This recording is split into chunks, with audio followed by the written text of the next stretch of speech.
হাওড়া বিকেনার গাড়ি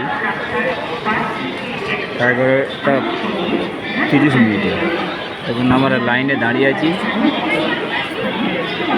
মানে 3 দিন 4 দিন ভোর ঘুরে ঘুরে তৎকালও পেলাম না, এসিও পেলাম না, আর রিজার্ভেশনও পেলাম না। মানুষের জীবনটা জন্ম থাকতে মৃত্যু অবধি কষ্টের মধ্যেই কাটে। বেটা ছেলেদের জীবনটা জন্ম থাকতে মৃত্যু অবধি কষ্টের মধ্যেই যায়।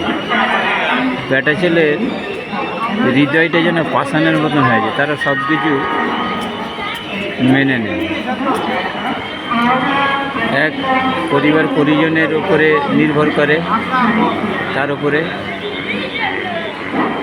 তার চিন্তা বহুত এমন চিন্তা থাকে যে পরিবারগুলো কী করে বাঁচাবো, নিজের বিবি বাল বাচ্চাকে কী করে বাঁচাবো, ইনকামের রাস্তা কোথায় গেলে ভালো ইনকাম হবে, ছেলে মেয়েদের লেখাপড়া শেখাবো। বেটা ছেলের জীবনটা চেয়ে জন্ম যখনই জ্ঞান হয়, নাবালক থেকে যখন সাবালক হয়ে উঠে, পুরো তার চিত্রটা পাল্টে যায়।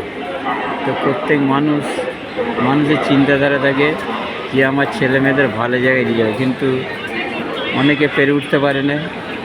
ওই দিনমজুর কলে কারখানায় কাজ করে, কোনো লেখাপড়া ভালোভাবে শেখাতে পারে না। এই হচ্ছে গরিব মানুষের আর্থিক অবস্থা।